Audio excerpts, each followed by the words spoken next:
श्री शिवाय नमस्तुभ्यम। आप सभी का स्वागत है आपके अपने महादेव जी टीवी यूट्यूब चैनल पर। भारतीय संस्कृति में बहू को घर की लक्ष्मी माना जाता है। ऐसी मान्यता है कि जब कोई सौभाग्यशाली बहू घर में आती है तो वह अपने साथ सुख समृद्धि और खुशहाली लेकर आती है।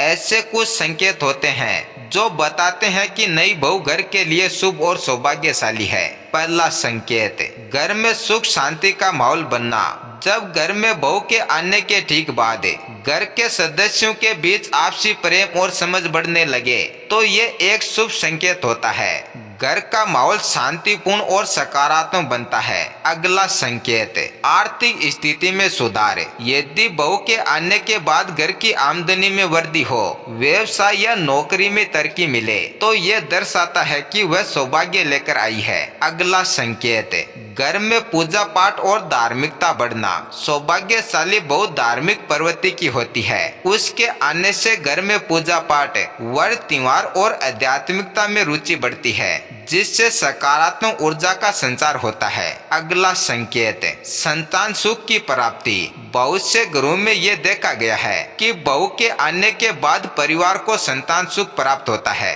यह भी एक शुभ संकेत माना जाता है। अगला संकेत, पौधे और पशु पक्षियों की प्रगति। अगर बहू के आने के बाद घर के पौधे हरे भरे रहने लगे और पशु पक्षी भी स्वस्थ प्रसन्न दिखें तो ये घर में सकारात्मक ऊर्जा की उपस्थिति का संकेत है। अगला संकेत, घर में अतिथियों की बढ़ती आमद। जब बहू के आने के बाद घर में मेहमानों का आना जाना बढ़ जाए और सभी उससे प्रसन्न रहे तो ये भी सौभाग्यशाली बहू का लक्षण माना जाता है। निष्कर्ष यह है कि सौभाग्यशाली बहू सिर्फ घर की शोभा नहीं होती बल्कि वह पूरे परिवार के लिए मंगलकारी होती है। उसके अच्छे विचार, व्यवहार और सकारात्मक ऊर्जा से पूरा घर खुशहाल बनता है। ऐसे संकेतों को समझकर हमें उसका सम्मान और प्रेम से स्वागत करना चाहिए और उसे हमेशा खुश रखना चाहिए। तो आप हमेशा खुश रहिए। धन्यवाद।